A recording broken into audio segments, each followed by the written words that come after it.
പാതി തളർന്ന ശരീരവുമായി അകത്തളങ്ങളിൽ ഒതുങ്ങിപ്പോയവരെയും കൊണ്ട് മൂന്നാറിലേക്ക് all Kerala wheelchair rights federation സംഘടിപ്പിച്ച വിനോദയാത്ര ശ്രദ്ധേയവും അതിലേറെ അവിസ്മരണീയവുമായി.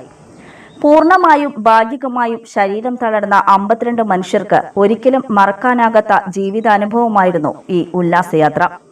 അവർ ഓരോരുത്തരുടെയും കുടുംബങ്ങളെയും കൂട്ടി ഫെഡറേഷൻ തൃശൂർ ജില്ലാ കമ്മിറ്റി മൂന്നാറിലേക്കാണ് വിനോദയാത്ര സംഘടിപ്പിച്ചത്. 30 വർഷമായി വീട്ടിൽ നിന്നും പുറത്തിറങ്ങാത്തവരും ആദ്യമായി ബസ്സിൽ കയറുന്നവരും ആ കൂട്ടത്തിൽ ഉണ്ടായിരുന്നു.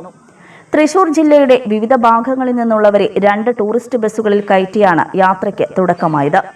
ചാവക്കാട്, തൃപ്രയാർ, കൊടുങ്ങല്ലൂർ ഭാഗത്തു നിന്നുള്ളവരുടെ വാഹനത്തിലെ യാത്രയ്ക്ക് നാട്ടിക പഞ്ചായത്ത് പ്രസിഡന്റ് എം.ആർ. ദിനേശൻ തൃപ്രയാറിൽ ഫ്ളാഗ് ഓഫ് ചെയ്തു.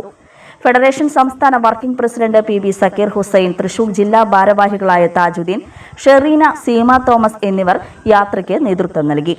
Fire and rescue, civil defence അംഗങ്ങളായ സജി, അപർണ, ഒ.വി. ബെന്നി, പ്രബീഷ്, സുനിൽ തൊഴിയൂർ, സന്നദ്ധ പ്രവർത്തകരായ P. K. Dharmaraj, Sali, palliative നഴ്സുമാരായ ഷീജ പൊന്നാനി, ജിഷ എന്നിവർ യാത്രയിലുടനീളം സാന്ത്വനവും സജീവ സഹായവുമായി യാത്രയ്ക്ക് പിന്തുണ നൽകി.